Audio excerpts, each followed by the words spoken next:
Today we'll be covering how to invest in real estate debt funds with private funds with our host and guest, RD Advisors.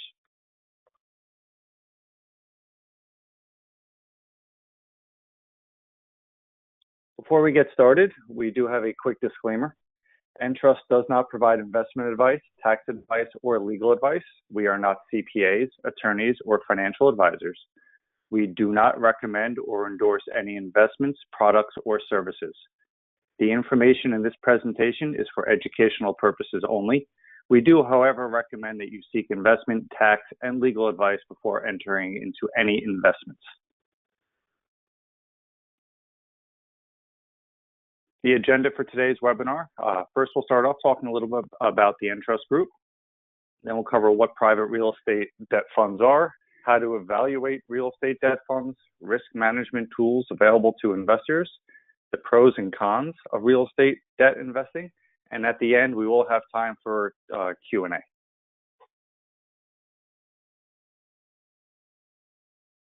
A little bit about myself. My name is Tony Uncle. I am the Business Development Manager for the Northeast for the Entrust Group. Been in the retirement industry for a little over 4 years, and we pride ourselves on educating investors and professionals on tax-preferred retirement accounts.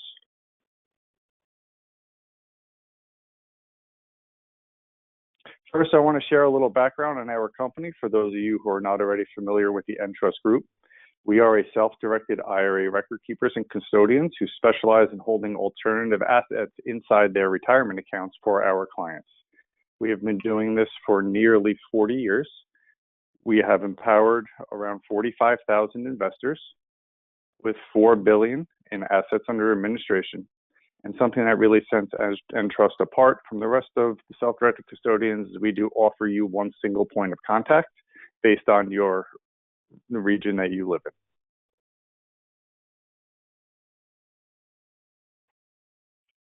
Entrust is self-directed IRA administrators. Our staff is extremely knowledgeable, and most of us do hold the CISP designation, Certified IRA Service Provider. We have nationwide offices throughout the country.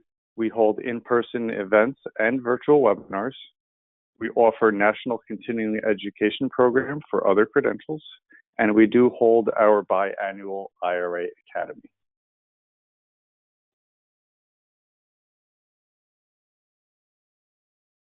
What is a self-directed IRA? Self-directed IRA is a retirement account in which the individual investor is in charge of making all investment decisions.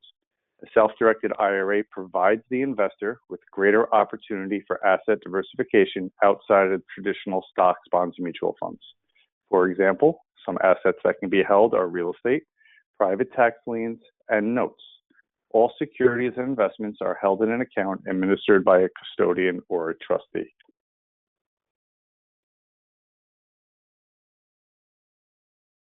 Now we'd like to turn it over to Sean at RD Advisors, who will walk you through private real estate debt funds. Thank you. Hey guys, good to meet everybody on the line today. So today's webinar is kind of an educational webinar for everyone. I will go a bit over my background, my personal background, and kind of what gives me the credibility to kind of give you an overview of private real estate debt funds. And then two, talk really about the industry, and the goal here is by the end of this presentation, you will not necessarily be an expert on real estate debt funds, but you'll have the tools to ask the right questions and the tools to understand as you're going through a prospectus, what to look for, what to understand, and how to differentiate one private debt fund versus another. So let's kick it off. Let's go to the first slide. We'll talk about my background. And again, the all important disclaimers. So yeah, everyone knows. So my background, I'm the managing partner of RD Advisors. We are a real estate private debt firm, or also referred to as a private credit firm. I've been in real estate for about 20 years now. It's something that extremely passionate about. I started out, my mother sold foreclosures for Fannie Mae in the 90s as a real estate agent. My father was a carpenter and then an architect. And I bought my first investment property about 3 months after graduating from college. And I've been at it ever since. I went to Columbia Business School to kind of further my education within the real estate sector and the business and finance. After that, I moved for London for about a decade, where I had various roles, including Lehman Brothers, where we financed several $billion worth of properties across Europe and the US. And then further on there, after doing a number of stints in debt restructuring in that time, so just think about the 2008 to 2000, kind of I would call it 12 period, when I guess this is when debt funds really came in vogue on an institutional scale. They'd kind of been in existence for a long time, but the banks at that point really pulled out of the industry and opened it up for what we will call private credit, right? At that time, I ran the London office for multi-billion-dollar real estate private equity fund, and then came back to the US and did a number of roles within the multifamily sector and essentially the small balance single family sector. And then 5 years ago, we set up RD Advisors in partnership with the family office. They had been an investor with me personally in the Boston area and asked me to kind of help them strategize on where we could find outsized returns and really risk-weighted returns. And I think this is a big thing that we talk about and think about when we're doing our investments. So, an IRR, a lot of people look at an IRR and say, well, what is the IRR of this investment versus the IRR of another investment? I think as we get more sophisticated and we look at this, we start looking at the volatility of investments. We start looking at the risk weighting. So what is the likelihood that we would lose on an investment versus holding it, right? So the market may go up 30% one day or kind of over a period of time, but also what is the risk that it may go down? How far can that fall? And that's what we looked at in the private debt credit sector. And what we liked about it on the real estate sector is we thought it was a relatively stable sector, and where if we put in, kind of the commensurate work, we would be rewarded with, steady dividends. And I think that's part of the thing that we think about and where we are in the sector is we focus on the smaller balance loans, because we find that there's an outsized return for really what we call creating a factory to originate and close loans. That is not available when you're looking at, a multi-billion-dollar fund, where it's much more competitive. And we can use our advantage in terms of our expertise and I would say we all have institutional backgrounds focusing on a non-transparent market that is, it's much less competitive. But we'll carry on. People can ask me about my background later and more specifics about what I've done, but let's go on to the next slide and kick it off about real estate credit. So what is a debt fund? And you're going to hear it called a number of different names. It could be a real estate private credit fund. It could be a private equity fund focused on real estate debt. You might also see it as a private REIT. That's a different structure from a tax perspective. Essentially, they are all pools of capital, whether they are opened or closed, to invest in loans that are collateralized by real estate. So there could be a number of things. So, and just differentiating here, you either originate the loans, and so what does that mean? So a debt fund goes out and they have a team that makes the loans. So they write the loans, they go out, they find the borrowers. Or there's groups that effectively buy the loans. So somebody else is making the loans and they are not originating the loans, they actually purchase the loans themselves. They purchase the loans and hold them. You could also purchase performing loans and non-performing loans. So performing loans, very clearly are somebody's paying on time. Non-performing loans could be somebody's missed one payment to something where the entire loan is in default. There's very little value in the property and somebody's buying it, hopefully at a steep discount. And you could buy those as one-offs, or you could buy pools of those. And then we can talk about size and those factors. But I think it's worthwhile for us to go on now to the next slide. So what are we, and then let's, I guess, think about the debt fund. We also have to think about who is the client of the debt fund. So the borrower themselves, and what are they using it for? And you can think about the different size, right? So debt funds can vary from, small size, friends and family, pool of capital that's being put together that may be $3 or $4 million or less, to something that could be, Blackstone's latest, fund, which may be up to 10 billion. And so the scale of the fund kind of determines the scale of the borrowers. So what are some of the uses, right? So One of them is acquiring the property. So somebody's going to go to a debt fund and use their funds to acquire a property. It could be construction and renovation, a refinance. It could be ground up developments. It could be bridge capital. Now you hear this, some funds might be called a bridge fund, a bridge debt fund. And what that is it's clearly people are borrowing the money for a very short period of time with an expected short-term refinance. And what are the scales? We're talking about anywhere from, $100,000 fix and flip in the suburbs to something that's much larger, which could be $1 billion, ground up construction project. And then one of the things we have to think about is, why would somebody go to a real estate debt fund versus going to a bank? And, I'm constantly asked by banks and by other people in the industry that are not as familiar with the debt funds. They're very familiar with real estate financing, and they ask, why would anybody go to anywhere other than a bank? Don't the banks finance everything? And the banks are at, 3% rates to, 5% rates. And again, that's a moving target. But one of the things thinking about is that banks are heavily regulated, and this increased substantially after the financial crisis. And that's greatly restricted their ability to enter into new loans. And especially what type of loans? Well, one is speed. So private funds typically move very quickly. So they're staffed up with real estate experts that have, in many cases, many years of real estate financing experience. A lot of times they cut out a lot of the, we'd call it the noise that the banks need to do from a regulatory perspective, and really focus on the asset. And I would say in many cases, from a very broad perspective, banks often focus on the borrowers, and real estate credit funds or debt funds focus on the asset. And what do I mean by that? It's not that we as a debt fund and credit fund, we definitely look at the borrower. The banks would look first to the borrower. Is this a borrower I want to deal with? If so, then I'm willing to look at this project. The credit fund first looks at, is this a project I want to deal with? And if so, I'll look at the borrower. And why is the difference? And I think it has to do with what happens when you go into default. So if a loan goes into a default, banks are heavily penalized. On a fund, if a loan goes into a default, many funds, and I'm not saying this, just say, okay, well, that's fine. We underwrote it with the idea that if it went into default, then we may potentially own it, but we own it at a discounted basis. And we'll talk about that later. What do we mean by basis and loan to value? But again, here we're just talking about the basic concepts to get us started. So let's scroll down to the next slide now.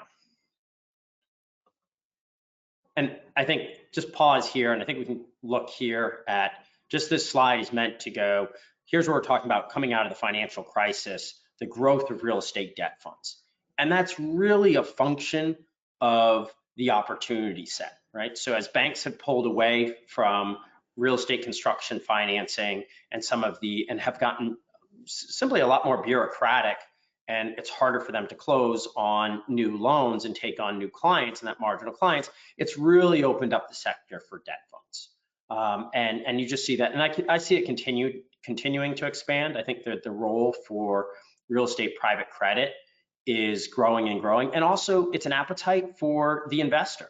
So from the investor's standpoint, there's a huge need for credit. And if you look out there in the sector and you say, and this is one of the things we looked at when we were setting up our fund, is how do we generate yield for our investors? And when you go out there and you look at the public markets, there's very few ways to consistently generate yield. Private credit has been a huge way for investors to invest in and generate private credit. And I think it's one of the things, I think it's great that initially a lot of these were only opened up to institutions or qualified investors or ultra high net worth investors. I think what we're seeing now is a number of these credit funds opportunities are opening up to smaller investors, to mom and pop investors. And I think that's been a big thing for the industry. And I think it's a big thing for the investors as well, being able to put their money somewhere where they can actually generate a yield as opposed to just, market-based capital returns. So we'll switch to this slide now, and I'm happy to chat more about the growth of the industry later. So how do funds differentiate themselves? So we can think about how we differentiate ourselves to our clients, which are end borrowers, but really how do we differentiate ourselves to our investors? And so one thing I would think about, and I constantly emphasize this, is not all debt funds are the same. Somebody says, I have this debt fund and they are targeting a 15% return. And I go, well, what do they do? What kind of debt do they do? What are their loans? What is their loan size? And what is their position in the capital stack? And this is, we'll talk more about this, but it's incredibly important because that determines the level of risk. Are you being paid adequately for the risk you're taking? A 15% return in a high risk position, in my view, is not enough compensation for taking on that additional risk, right? So one of the things is, if you ask, is the senior debt fund, is it a senior secured debt fund, or is it a debt fund that's focused on mezzanine positions? And mezzanine is the position where there's the senior debt, if there's any losses, the senior debt is the last person to take a loss. The mezzanine is in between the senior debt and the equity. The equity is the first person to take a loss. So that's, we'll talk about the position in the capital stack, but that's something very important to pay attention to when you're evaluating any debt fund. And then we go to the fund size and the loan size. So there's two things there. So the fund size somewhat determines the loan size. And that's not always true, because you can be a very large fund and own a whole bunch of small loans, but you probably didn't originate them yourselves. You've probably purchased those loans off of another fund at a premium.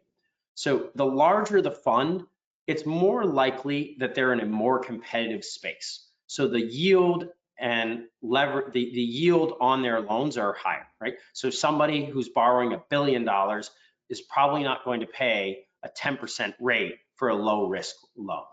Somebody borrowing $100,000 may pay 10% for what is a loan risk rate for the convenience, right? It's just not that much money per month or per year to pay 10% on 100,000, but on $1 billion, it's a very competitive sector. So the returns may be slightly different. And then who you're dealing with as a client, right? So if it's a $1 billion loan and a multi-billion dollar fund, you're probably dealing with institutional clients, which has its pluses and its minuses. If something goes wrong, it's less, you've got a very sophisticated counterparty on the other side. That also could mean that they're very well lawyered up, and it's very hard to foreclose and get your collateral back.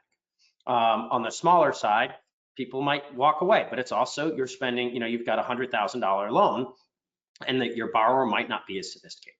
We're somewhere in between. We're trying to find the most sophisticated borrowers on probably about an average of $1 million loan size. So then the next portion is the loan to value ratio. And again, this is critical. And that's critical for both when you're talking about a mezzanine and your senior secured. So if somebody says, I offer loans up to 70% loan to value, that means that the borrower is typically putting in 30% of the equity. That doesn't always mean they're putting in 30% of the cash, because you can imagine if it's a refinance and they have a property that they bought years ago and it's gone up in value, you're lending 70% of today's value. But typically means that today you have about a 30% cushion between where the values are today and where the loan break point is. And so what are typical values? I think senior debt funds would be somewhere capped out at somewhere between 70 and 80% loan to values. Mezzanine funds would go much higher in there, often into 90% loan to value on top of senior, and they'll have what they cut their cutoffs. So they'll go from a 70%, i.e. meaning the senior below is at 70, and they're going from 70 to 90. But it's interesting, that's one of the things to pay attention to if you're looking at a mezzanine fund, right? And it's very close to equity, right? So you would expect more equity-like returns. Loan documents, very important. Again, it's not necessarily how the funds differentiate themselves to the investors. We don't spend tons of time going through loan documents that we have the borrowers, but it's how we differentiate ourselves to the end borrower. How extensive is our documentation process? How many bits of information are we collecting from the borrower? That's a huge thing on our side. I think we consider ourselves probably a little bit document heavy, but that also means that we're doing a lot more evaluation per loan, but it also means that we're not doing tons of smaller loans that may have a higher yield, right? We're somewhere in the middle. It has to be worthwhile. Diversification, so how many loans are in the pool? And then how is it diversified across the US, across the world, across various borrowers? So you may have debt fund that is, $100 million, but it's got 5 different borrowers and 10 different loans, right? So, if one borrower goes down completely and goes bankrupt, you've got 20% of your portfolio at risk. And that's something that's very important to pay attention to, especially if it's a higher risk fund, right? So how likely is any one borrower going to be to impact the fund? And then the second is leverage. And this is where we're talking about not necessarily leverage on the individual property at the end, but leverage on the loan. So just as an individual can buy a house and borrow from the bank, a private credit fund can essentially, their asset is the loan and they can borrow against the loan. And so there's anywhere from unleveraged strategies where there's no leverage on the fund whatsoever to highly leveraged strategies where maybe the fund believes that the loans are highly secure and unlikely to go into default, and they'll borrow up to 90% of the value of the loan, right? So the loan is at 70% LTV and they borrowed up 90% of that 70% LTV. We're somewhere in between. We're anywhere from probably today at 40% leverage up to in the future maybe 65% leverage, but again, depends on the loans that we have on our books. And then the type of loans, again, performing or non-performing. If it's performing loans, so all the loans are paying and you expect them to continue paying, that's one level of return. Non-performing loans, you're effectively buying the loan, either expecting the loan to return to performing or that there would be some sort of foreclosure. They're a lot harder to deal with. The returns are less yield-like and more equity-like, right? So the loan is non-performing, i.e. is not currently paying interest, but however, at some point in time, you expect to have an exit. So therefore, you will receive one lump sum payment on the loan. And that I would expect a much higher return in exchange for non-performing loans. And then second is, what is the underlying collateral? So are we talking about development or stabilized assets? So are these ground up construction loans? So we're building a building, or are these things where you're lending on an existing building full of tenants already? And those have different risk profiles. So those are questions to ask. And these are this is just a framework to look at a fund. And then one thing is the debt duration. And people talk about duration risk, and I think this is very similar to any bond fund. So I'm sure that there's some presentations on how to evaluate bond funds. So is this short-term credit or long-term credit? And this is what we want to think about in terms of, so let's say today you give a loan at 5%. Well, if you give a loan at 5%, if it's a 1 year, you're being paid for 5% for that 1 year. The problem is if you give a loan, and this is where you have issues with the long-term rates, if you give a loan for 3%, and you say, this is almost risk-free, we're gonna give it at 3%, and you give it for 10 years. What happens if your cost to capital rises to 3.5% by the end of the year? So it's very important, that debt duration. We focus on a 1 year duration. So we give a loan today, and every year our loans are reset. So it's a short-term 12-month duration. Other funds on the debt side may have up to 5-year durations. Most debt funds, unlike banks or securities, don't have longer term durations, although there are many debt funds out there that buy longer term duration debt. And what happens is on long term duration, just as it does with long-term government treasuries, it's highly volatile. If the market value of that debt changes dramatically day to day based on the short-term interest rates and the expected interest rates. So anyways, it's another thing to think about, whether how long the duration of the debt is. And if it's short-term duration, one of the things to think about is there has to be a heavy investment team, because if it's a 1 year duration, that means that every month you're putting money out and it's coming back. It's constantly recycled. And I personally, I think that's a good thing. But let's go on to the next slide and we can talk about some of these things in more depth. So here's where we're talking about the capital structure. And again, we want to talk about senior debt. And that's where we focus our time. And we'll go, the most secure in the capital stack is senior debt. That's a senior secured mortgage. There really isn't much in terms of liens that are more, you are the first person to get paid in terms of a default or foreclosure. Outside of, and I think I would make some exceptions for people to understand this, that, kind of taxes and municipal liens. So if somebody didn't pay their water bill or they haven't paid their property tax, they are senior to the senior debt. But outside of that, the senior debt is senior to almost every other creditor out there. And that means that any other person out there, including mezzanine debt, would, in the case of foreclosure, be foreclosed on, and they would lose 100% of their capital. And the same thing with the preferred equity and the common equity. Now, the mezzanine debt, knowing that, typically requires a higher return in order for take that second place position. One of the other things out there is the mezzanine debt, if you think about it, and senior debt and lenders, what we tend to think about is not the upside scenario, right? So this is one of the things thinking about debt versus equity, is your upside is typically known. You are paid, you make a loan at a 10% interest rate, the most you are ever paid as the loan goes to plan is that 10%. There could be some variability around that with if you have fees for renewing the debt, the debt may increase in value, but you are a fixed income instrument, right? So that means that the income is fixed and set in advance. Unlike an equity where you can have, in some sense, infinite upside, right? So you have infinite possibilities. You can make anywhere from zero, losing 100% of the money, to it could double or triple. You typically don't have that with senior debt. So a mezzanine debt, you're somewhere between a senior debt and the equity, and the same with preferred equity, is you're being paid more to take on a little bit of risk. The mezzanine debt will typically have clauses in it that says, hey, if there's a default, I don't want the senior debt to default on me. I have a couple different options. So I can continue paying the senior debt on that behalf if they've worked that out into the agreement. Or if I'm a big enough fund and I'm diversified enough, I'll just buy the senior debt. I have the right that I've worked out. So there is something in there between the mezzanine debt and the senior debt, typically called an intercreditor. It's an agreement between what happens when the debt goes into default.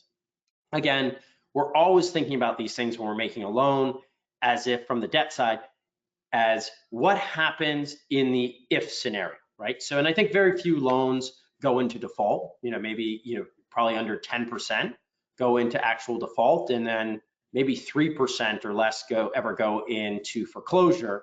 But we always plan at the very beginning, what happens when something does go into default? So we spend a long time speaking about what if scenarios in the downside. But that's why you invest in senior debt, right? Because it's less volatile. When the market makes significant moves like today or kind of like this past month, it's very comforting to know that you're in the most senior position. And so let's go on further and talk about the next slide. So the fund and the loan size, I think we covered this a little bit before, but again, you're anywhere from single family homes, are you doing fix and flip investing, or are you lending on skyscrapers in New York City, right? Which might be $1 billion ground up. And one of the things when you're thinking about the size of the loan is also the duration. You're typically not making $1 billion loan for a very short period of time, right? If it's a construction loan, it maybe takes 5 years to build the building. And when you think about that duration risk and the size of the loan and kind of the correlating size of the investment and the time that it takes to build it, you need to start thinking about, well, if I make a loan today, by the time it gets paid off, so if that's 12 months from now, how likely is the market to move, right? If the market moves 5%, kind of who cares, right? Really doesn't change much for me. It changes a lot for the borrower, but I'm in a pretty secure position. If you're in a very large loan in a very large position, especially on the construction side, and you make a loan one day and 5 years later you get your money back, well, where we are today and where we are in 5 years or even 3 years could be in a vastly different market, right? So the interest rates could change, right? So you can make a mistake in pricing your interest rate too low. We're also in a position where who knows where the markets are and what the liquidity is for the underlying property, right? And by liquidity is how easy is it to sell or refinance. So anyways, that's what I'll put here. And again, we go over this and I'm passionate about it, so we could talk about this for days. But let's go on to the next slide. Again, loan to value ratio. So this is kind of where you are in the capital structure. And kind of here we've inverted the structure just kind of to show who's on top in some sense, right? So the senior structure, and this is where we're talking about the value, right? So if you have a loan to value and really basic stuff, and your loan to value is 65, right? So, it's $100 million value or $1 million value, and it's 65%. The equity typically is 35%. And we're doing this without a mezzanine in here, but you would just imagine the mezzanine being another piece within that equity structure. If the value falls 10%, the equity has lost about, I would say, 40% of their value. The senior debt has not lost anything. We have not been touched. It does not change the value of the senior debt. We still have a significant cushion of value in front of us. And that's very important, right? Understanding. Now, if we had been at 95%, well, the equity would have been wiped out and we'd now be at 100%. So that loan to value is a very critical number when you're looking at any sort of debt instrument. And that's what gives you your comfort and kind of your ability to sleep at night, as we'd say it, right? You know, my job from an investor and a fiduciary of capital's perspective is to make sure that all my investors can kind of sleep well at night knowing, all right, we're in a senior secured position, we're earning a decent yield, and as the market volatility moves, I am not as effective, right? And we laugh about this. My partner is invested across asset classes, and he says, hey, I lose sleep every time the market has that volatility. Makes you comforted knowing I've got funds allocated to this where it's more of a stable product. And I think that's the way we think about ourselves, is we're one tool within the toolkit that gives you some capital that's a little bit more stable. Let's go into the next slide and chat.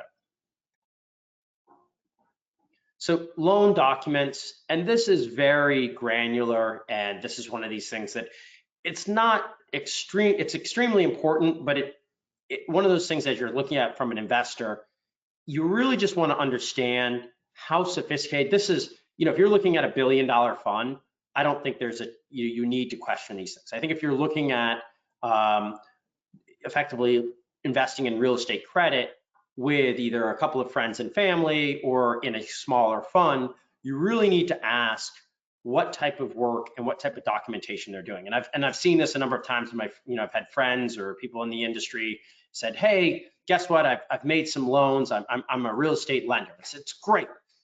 Good. And they're saying, we're getting paid 12% on it. And I said, oh, okay, great. Well, what kind of documentation did you get? Oh, what documentation? Well, did you get a mortgage? Oh, I don't know if I got a mortgage. I just signed some documents. I don't know if I lent out the money. Well, do you have a mortgage or don't you have a mortgage? I mean, that is the biggest one. Whether you're in a first position or a second position, a mortgage is what effectively attaches the loan to the property.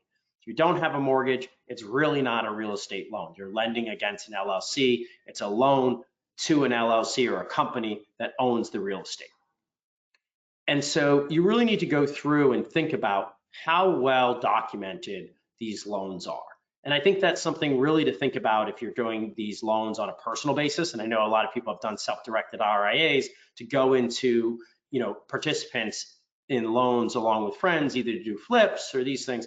But really these things matter, and they never matter. And everybody says these things, well, I don't know, I trust the guy and it's fine. It doesn't matter till your capital is on the line. And if you don't have some of these things, you could lose all of your funds. So it's very important to make sure you have a mortgage, make sure you have a promissory note, a loan agreement, and also think about on these things a corporate or personal guarantee. So does the person who's borrowing the money, have they personally guaranteed it, right?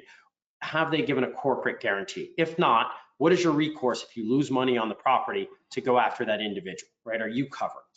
And then title.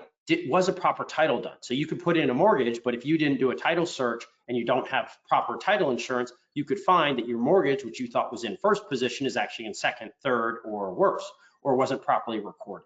So, all those things I think really kind of emphasize why I think that you should, be really professional about it, make sure that the team you're investing with knows what they're doing and really is using proper legal advice in doing these things, because I've seen a number of situations where this has gone horribly wrong. But let's move on from there.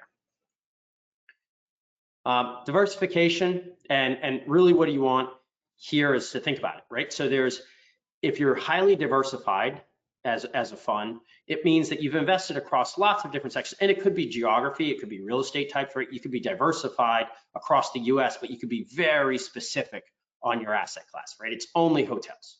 Or you could be highly diversified in a single market where you have lots of small borrowers in a single market and lots of asset classes, right? Or you could be highly concentrated.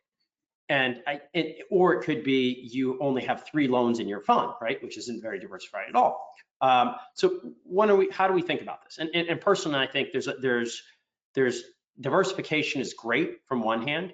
The downside of diversification is the person making a loan who's an expert in making retail loans in Atlanta is probably not the same person that is the expert at making residential loans in California. So if you have a retail loan in Atlanta and residential, you need to make sure that that person or that fund is large enough to have people that are experts in both. The other side of it is thinking about how they get their loans, right? So if you are expert or a niche, and what I'd like to say is a sharpshooter, and we think of ourselves as sharpshooters in the Boston market, right? We know our market really well. We typically focus on residential loans in that market, and we let our borrowers do the diversification. So we have or our investors do the diversification. So they would invest with somebody in Boston who's an expert in Boston, and they would invest with somebody in Dallas who's an expert in Dallas. But they're not investing with a Dallas guy to do Boston, nor are they investing with the Boston guys to do Dallas, right? We all stay in our lane, and I think that's very important. And that's one of the things I spend a lot of time with institutional investors with, is institutional investors, when they sit down and they think about these things, so you've got the pension funds, one of the things they want the funds that they invest in to do is less diversification and more what they would say, stay in your lane. So if you're going to do real estate loans in the Boston market, and that's what you've told me you're going to do, and you told me you're doing senior secured, I'm going to focus my allocation on you based on what you say you're going to do. And so if the market changes, that's fine, because I've already balanced and I've diversified into a couple different markets or a couple different strategies. But if you change your strategy, it messes up my allocation. And so that's very important for us. And what I do is kind of think about it from a fiduciary standpoint and think about it from an institutional standpoint. I stay in my lane. I do what I say I'm going to do. I think that's very important to look in terms of the diversification, and that this is slightly off topic, but has the fund that you're looking at stayed within what they said they were going to do? So if you look at their fund and they've done a whole bunch of things that are outside of what their original business plan was, it's a little bit worrying, because that's where funds tend to make mistakes, is they go into a market that they don't know very well, or an asset type they don't very well. They get attracted by yields. They say, oh, I can earn, my investors slightly more if I do this investment. What happens is they don't know it as well. And so I think that's very important that people pick a niche and stick with it. And if their niche is diversification, right? So we are going to take a senior secured, we're going to buy loans across the US, and we're going to be highly diversified, but we're a multi-billion-dollar fund. I think that's one thing. I think their returns are going to reflect that. They're going to be slightly lower because they're effectively buying loans as opposed to originating it. And that's a big thing, is you get paid a higher yield to originate the loans, like be the expert on the ground. And I also think that you need to think about, from the borrower's perspective, looking at the person you're investing with. Do they differentiate themselves? So if they're all over the US, how do they market to their borrowers? How do they find the borrowers? And I always find that if somebody calls me up from outside of my market looking for a loan in Dallas, and I'm not in Dallas, it probably means they've spoken to everybody in Dallas already, and everybody in Dallas has said no. So they're looking outside their market for somebody who might take a chance in that market. Well, that's probably not a good place to be in. If I'm in Boston, I find that people come to me because they know and they trust me, not necessarily because I have the best rates, right? So I may be earning more on my loan than somebody from Dallas is, but they come to me first because they trust me and they've worked with me in the past. So that's one of the things to think about on kind of weighing diversification versus somebody who's a local sharpshooter. So let's go on to the next slide. I think we've covered that well. Leverage. So this again is leverage on the fund, on the individual asset. And that can be structured in a number of different ways. And again, we're getting very granular here on it, but I think it's worthwhile to think about it. So does somebody have, if you have leverage on an individual asset, right? So if something goes wrong on that property, there's no recourse to the fund, right? So it's an individual risk. Where as leverage in terms of structure gets harder is if it's wrapped around the entire fund. So if something goes wrong with a single loan, it affects the entire fund. And I think that could be thought about from how we make loans as a lender, as a debt fund. So when we make loans, we typically wrap up the borrowers all of their assets. So they couldn't have something go wrong on one property and then walk away from that and still have loans with us that are doing fine. No, everything is together. It's a package, right? So they can't walk away from a single loan. They've got to finish that project, even if they're losing money on it, because on their projects they're making money on, they don't want us to take those away.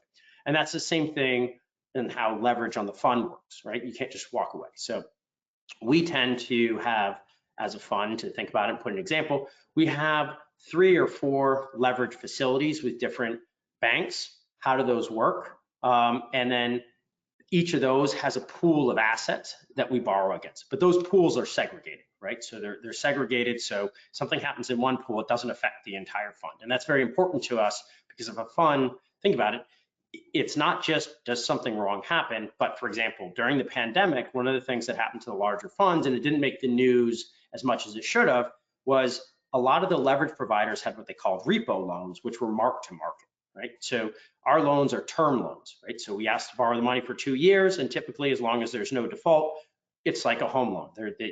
Somebody's not checking on the value every single day to make sure that you can pay it. They just say, okay, are you gonna pay it? You need to pay it back in 2 years or 3 years or 5 years or 30 years. Repo is effectively market to market. So all of a sudden the bank said, hey, your loans that we've lent you on are worth less. I need you to come up with cash in order to pay me back down. Well, where does the cash come from?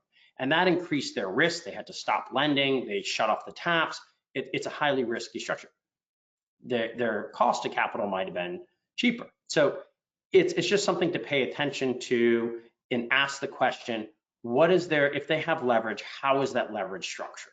And I don't want to go too detailed in it. I don't think this is the appropriate forum, but happy to answer questions afterwards if people have very specific questions on this. But let's go into the next one. And then here, just kind of why real estate debt? So, real estate private credit. And again, I would expect real estate private credit returns to be, and again, we're talking about whether you're talking about senior or mezzanine. In this case, I'm really talking about senior. I'm talking about yield on it. So the returns I would expect for funds that are in the sector to be, depending on their varying risk levels, right? So if somebody's heavily concentrated in construction loans and ground up construction loans and short-term smaller loans, I would expect the returns to be higher, closer to 12. I think if they were focused entirely on senior loans, a little bit longer term, they might be sort of in the kind of high single digits. We're typically targeting something in the, on the individual loans that we give, somewhere between a 10 and 12%, or a 9 to 12%, I would say.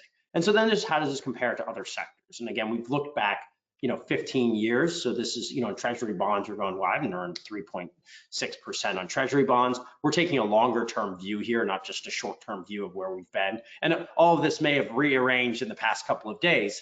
I think we've seen some significant drawdowns. And then one of the things to think about is on these is how, again, with real estate private credit, the loans tend to be relatively short term. They're churning every 12 months, or at least in a number of the stretches. In other ones, maybe it's 5 years. And it's very different than when you're in a bond, which is a corporate bond, or it's a residential bond, RMBS, which may be 15, 30 years. And so that has more volatility to it. But I think that's kind of one way to think about it. Anyways, I think you guys get this, and I think you'll probably see it coming through in your own portfolios. So let's go move on from here.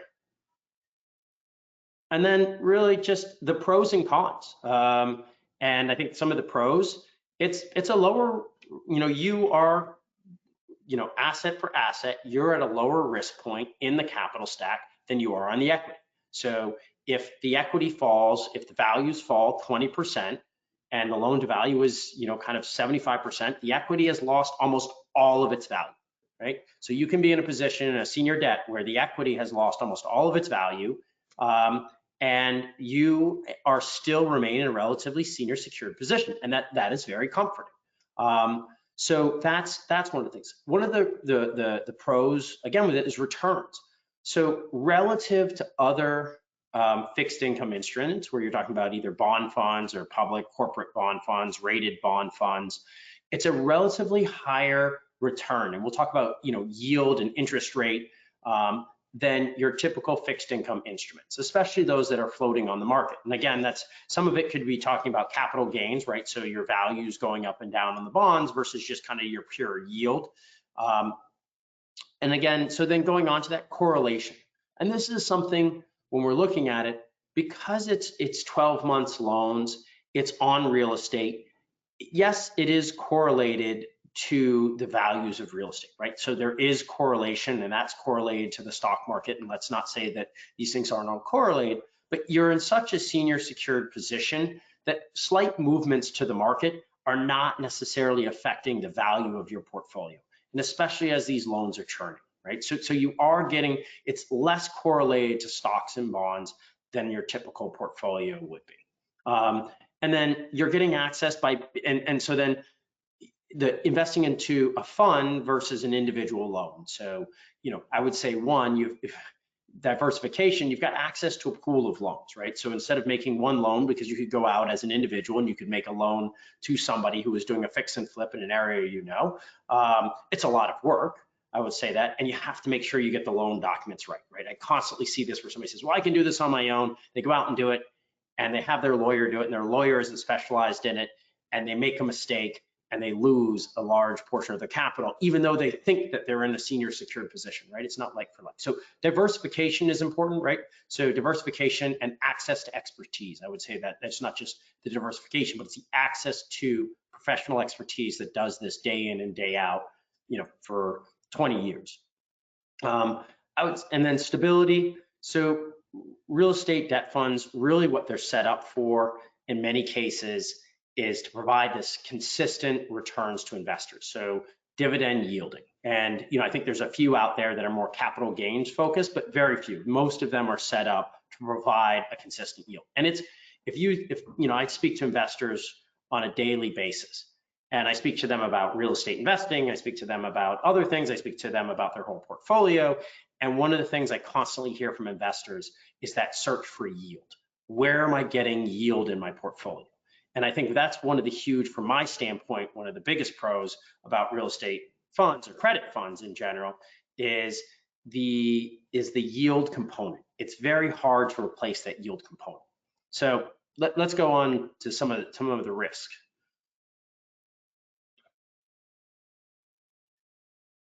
So some of the cons, it's not as liquid, right? So, part of what you're giving up in order to get this yield and these returns is liquidity, right? So it's not like a mortgage fund or something where it's a pure stock market where you can just pull your money in and out when you want, right? So in order for me to make a loan to somebody for a year, I have to have capital, locked up for at least a year. And so that amount of liquidity matters from fund to fund. Some may have a 5 to 7 year lockup, so it could be a closed-ended fund. You put your money in, and 5 to 7 years from now, you get all of your capital back. In between, you may have gotten, your distributions or dividends, but the majority of your capital is locked up for a fixed time. Other ones are locked up for a year or 2 years, and then you can draw down over a certain period of time. Other ones you can draw down a certain period every month. But the fund manager themselves has to have that knowledge that they have some sort of lockup on the capital in order for them to make a loan that is at least 12 months. Second is barriers to entry. It's not that easy to invest in real estate debt funds, right? So typically they're only open to accredited investors or qualified purchasers. So and a lot of them aren't targeted, right? It's hard to market, and it's hard for a retail investor to go out and find lots of debt funds, right? So typically they're larger, and it's, to be quite honest, it's easier to raise capital from a single institution than it is from lots of smaller investors. So historically, they haven't been open to, smaller investors or accredited investors. Now that's starting to change, but I think that is certainly one of the things that is in the industry. It's an industry issue, and I think we're starting to address it, but that's one of the things that's going to happen over time. Second is potential for loss.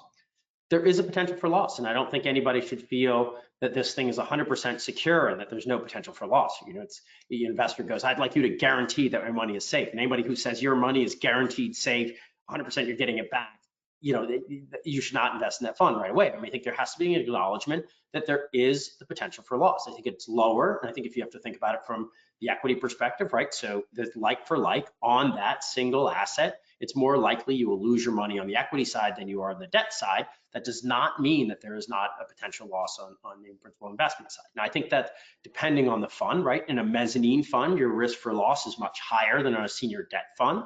Commensurately, your return should be much higher.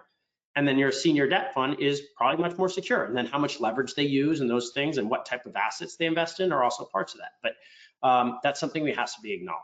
But again, contrary to what? So are we talking about putting your money in the stock market versus putting your money in a debt fund, right? So if you're really worried about the market, don't be worried about your funds in the real estate credit fund, really be worried about your funds in the equity markets. Risk, a fund can use leverage to enhance returns for investors, but that also adds some risk. And I think there's a balance there, right? So it's, if you have a senior secured position that's very safe, I think it's also good to add a slight little bits of leverage to that. One, for liquidity for the fund, but two, for liquidity for just in order operating capital, but two, just it enhances returns. And then second, credit funds sometimes lend to borrowers that can access bank financing. And I think we need to see how that works in terms of accessing that bank financing. What means they might not be able to refinance. It might be a riskier credit profile. That is not always the case, but sometimes it is. Scalability.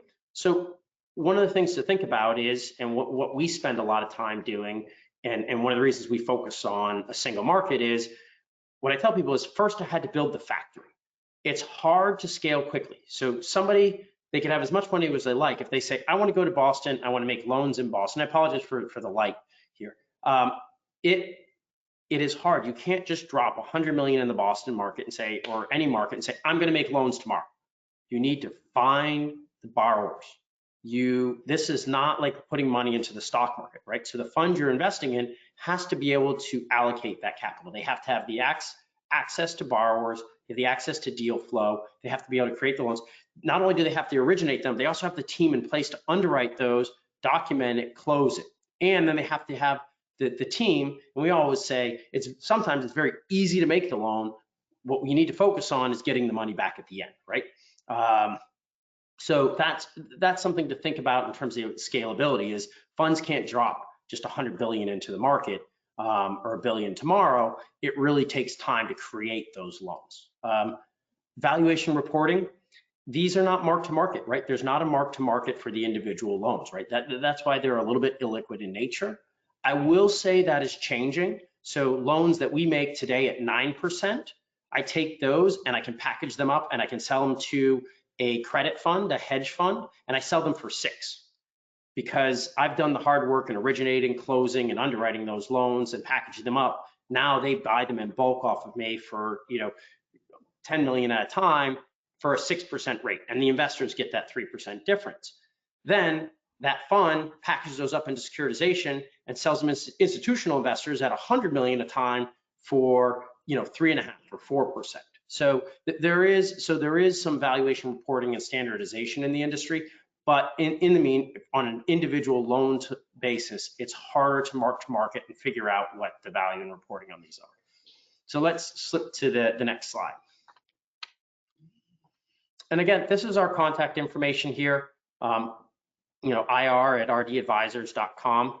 Feel free to reach out to us. We are in New York and we're in Boston, and either location, we're delighted to meet with people in person and chat about this. As I hope you can see, I'm passionate about this and I can chat about this for all day, but otherwise I'll open it up to questions, and if we'll go offline now.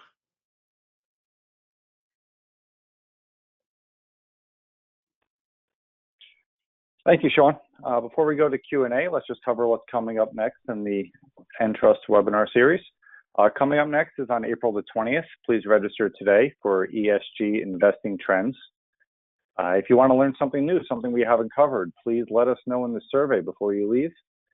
If you would like any more information on self-directed IRAs, you can always visit our website, theentrustgroup.com, and visit our Learning Center. And please remember to follow us on social media for any updates. Happy to go take some questions and answers now. There is a question box in the chat. If you'd like to type in a question, we can get to them. We'll also leave our contact information up on the screen for you. If anybody has any questions, feel free to reach us directly.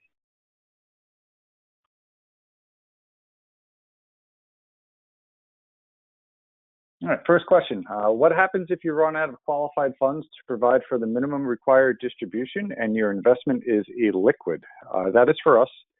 You do have options. You can take an in-kind distribution, or you can plan ahead knowing that you have the required distribution coming up.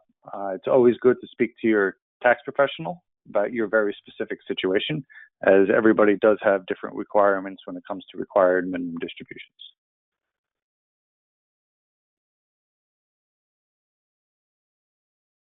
Next one's for Sean. Sean, is there a minimum amount of investment required? And again, for our fund, say it's 50,000. I don't know. Again, that's speaking specifically for our fund. As an industry, I think that's probably on the low side. I think most funds would require somewhere between 250,000 and $1 million, but we've done something where we're kind of opening up to smaller investors.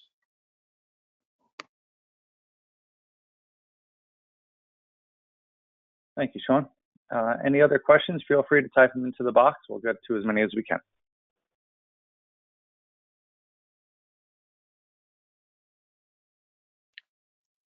John, I was thinking in the meantime, is there any questions that you typically get that are FAQ, so to speak? A lot. Well, when we do our general, so this is more of a general presentation on debt funds. I think there's probably less, frequently asked questions. I think people are digesting the general topics and kind of thinking about it from, okay, this is interesting. I'm looking at investing in funds. I'm just getting started. Now I'm going to take this back, digest it, and then I'm going to go look at some specific funds. And then people, as they're looking at specific funds, have all sorts of specific questions. So the questions I get frequently asked, I don't have tons that are frequently asked on kind of our general presentations. Those are more, specific. I mean, I think people really and this is just general, is really how secure is this, right? And it's very hard for me to answer that question as we're doing a general presentation, right? We can answer it somewhat on ours, right? So what happens in there? Have there been defaults? What are industry defaults? What are historical returns?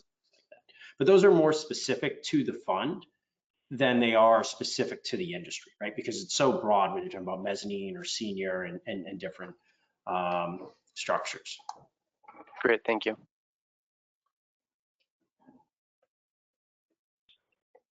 But what I expect is I think people, again, they have our contact information. And I think what will happen is people will review the materials on our fund and other funds, and then we'll come back. And feel free to email me or set up another call to ask very specific questions about our fund as they're comparing it to other funds, right? I think that's the way to learn about it, is go out and look at a whole bunch of these things, review it with kind of the toolkits that, hopefully I provide today as part of the educational seminar, for them to go through and understand, here's one group's, fund versus another. And now they can piece apart. That's what today's session was about, is giving them the tools to be able to ask those specific questions, right? To be able to ask somebody, okay, what is your average loan size? What is the average duration of your loans? Okay, what is your average LTV? Are you senior secured or are you mezzanine, right? What are the questions that they should be asking? And so that's when I expect the specific questions. Great, thank you. Thanks, Sean. We do have a few more coming in. Sean, this is for you. Is the fund affected if the housing market crashes? Of course. All right. And I think the way to think about this is the fund affected more or less than the alternatives if the housing market crashes, right? And so if we look at it, the housing market does not crash in a vacuum, right? Well, what is causing the housing market to crash? Is it the economy? So how is the stock market moving at that time, right? So I'm not meant to say I'm unaffected by a housing market crash. What I'm trying to position myself is saying, if the housing market crashes, and you have money in stocks, you have money in liquid bonds, and you have money in other funds, how is my fund affected relative to those? And so where we've positioned ourselves is, think about it is, well, if we're at, how far do values have to fall? So let's say we're at an average 70% LTV. If values fall by 10%, are we affected? Probably not, right? So in a few cases, we may have some defaults and foreclosures, but even in those, and again, talking on averages is probably not the case, but what it means is there one asset or two assets across the 100 assets in a fund that is affected? Probably, right? Would we take a loss on those? Would it be significant, right? So if our average interest rate is 10% and we lost, 10% on 10% of our loans, well, that's a 1% loss. So that means that my returns would go from a 10% to a 9%, right? And again, I'm doing kind of quick math here, but that's the power of diversification, and that's the power of being in a senior debt position is, a borrower can lose 100% of their capital and the lender could still not take a loss. And so I think it's that relative basis. What are you taking? Because the money is coming from somewhere, right? So the money is coming from one position into another, and which position is safer in the capital stack. And that's what the debt funds are. But yes, certainly we're affected by the real estate markets, as is everybody else. The next one's gonna be a two-part question. It's two separate questions, but the same attendee asked, so we can do them together, both for you. How do you currently find your borrowers, and how many do you have? And is the fund a senior debt fund? Yes, so we are a senior debt fund. So 95% or probably 99% of our positions in our fund at this point are senior debt positions. Sometimes we have, and this is a think about it, sometimes we have a senior debt position and somebody has a second piece of collateral where we're a second lender on it. So we'll have, not only will we have the senior loan on one property, but what we'll do is what I call a collateral grab, and we'll say, well, wait a second, you also have this collateral over here. I want a piece of that. So I'm going to be in second position over here, but really my primary position is the first position. And I'm just doing that as something that I have extra collateral to make it even more secure than it otherwise would be. So I just want to be clear on how we answer that. And so I guess the second part of the question, so one, are we senior secured? Two, how many borrowers? So right now, and it changes day by day, so we're closing loans every single day. We're about 70 individual loans in our fund.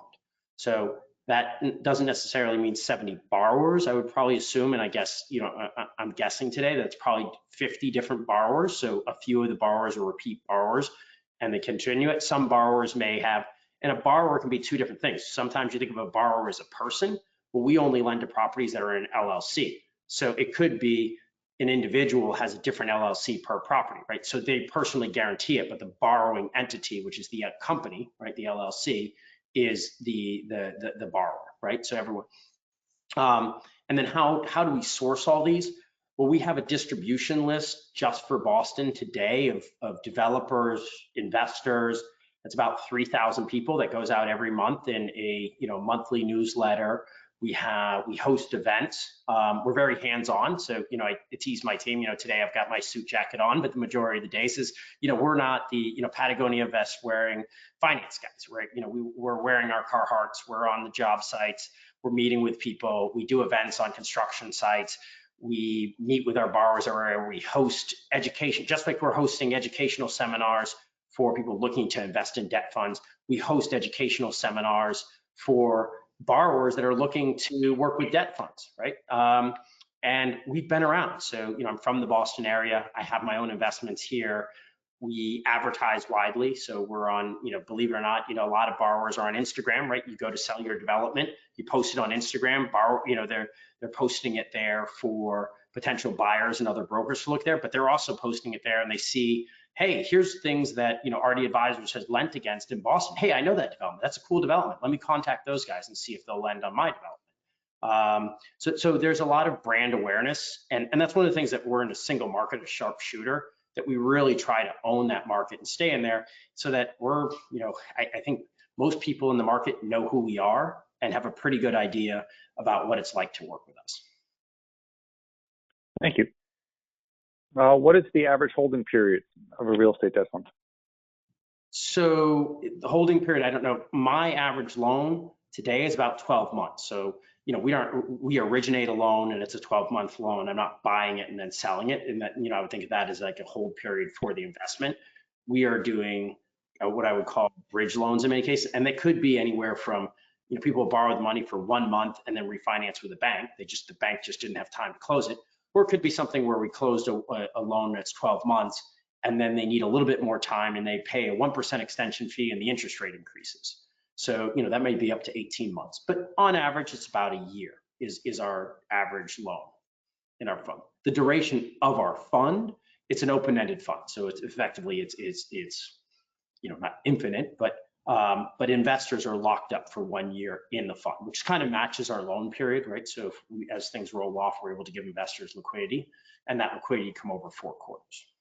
So I'm answering 2 questions there because I'm not sure which one they'd asked. Thank you.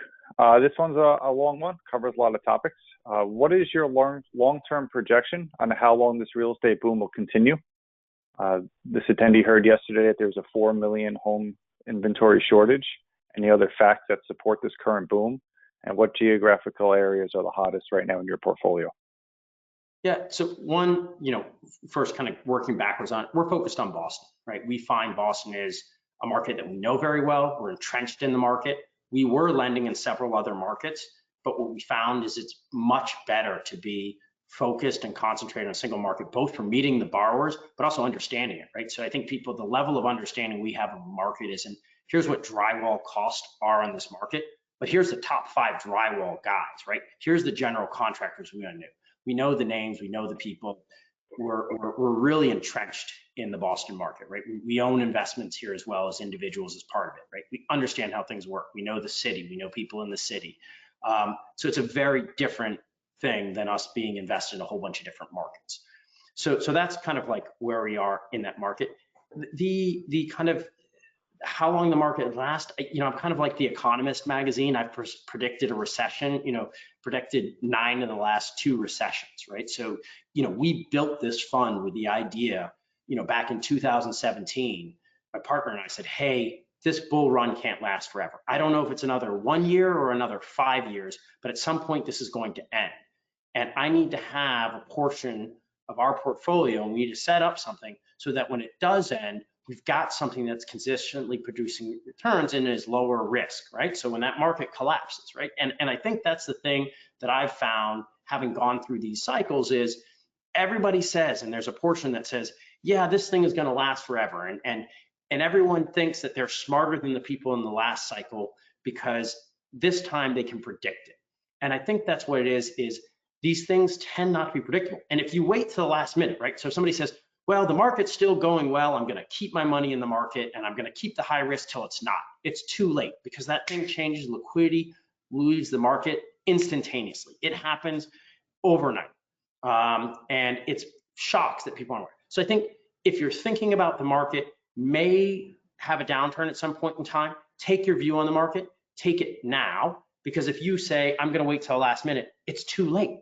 And I had this, we had this conversation with a friend who's a real estate, individual investor. And, he was thinking about investing in debt funds. And he says, I wish I'd done it 2 weeks ago because now the money I was going to take out of the market, well, now the market is worth less. So I don't have as much money. I don't have as much liquidity. I should have done this a few months ago, but I thought everything was fine, right? And so I think that's the problem is I think everybody's waiting till they need to get defensive. And I think you should constantly have a portion of your portfolio as defensive because you don't know when that's going to happen. And I think we think of it the same way as we have some signs, but we're always playing defensive because we don't know. Long-winded, but I guess that's, hopefully that gives you a bit of my insights and views on it. Thank you, Sean. The next one, how do you invest in your funds? So I can cover the first half and then we can pass it over to Sean. To use your IRA, you need to create an Entrust self-directed IRA, either traditional or Roth, and you can fund that IRA via a transfer from a current IRA to brokerage firm or a rollover from an old 401k. Once your Entrust account or your self-directed IRA is funded, you reach out to Sean, and Sean will the company provides you with the proper documentation that would list the IRA as the investor. Sean, you want to elaborate if I missed anything on that? I think that's it. And we have an investor relations team. So they would handle that. And right. I think there's a few documentations. We'll need, proof of accredited investor, but that's the basic gist of it. Right. And if you need further answers on that question, the contact information is up on the screen. Feel free to reach out to either of us directly. Next question, anything that talks about taxes or interest rates or ROI, please, contact Sean directly as that has to be answered offline. Do investors receive a 1099 or a K1 from RD Advisors Investments? K1. K1. Do you offer a single diversified senior debt investor pool, or does an individual investor subject to lending? Specific borrowers? No, it is investment in a fund, which then makes investments to makes loans to individual borrowers. So it's effectively a diversified pool or a strategy. And when do those K1s go out? You know? Specific date, I'd have to get back to you on it. You could email Sean directly and he'll be happy to follow up on that question. And this one, maybe a little more elaboration may be needed. You can email us to send a real estate development request. Who should I direct it to? Please reach out to us via email, or if you can quickly update your question, we'll be happy to answer it. We have a couple of minutes left.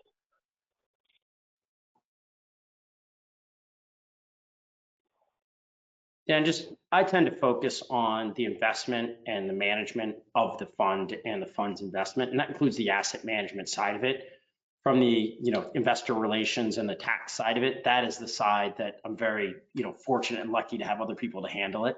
So those questions we'll get back to you on, and some of them we just can't answer, right? Like tax questions are really questions more for the individual. We can talk about what we do on our side, but how it affects their taxes or how they are taxed, that's beyond the scope of what we can answer. Great. Well, that wraps up our Q&A. Thank you very much for joining us, Sean. It was very informative. Thank you to all the attendees for joining. The webinar will be available in our Learning Center and will also be emailed out to everybody. All right. Thank you, everybody. I hope this was informative for you. So. Have a great day, everybody. Bye-bye.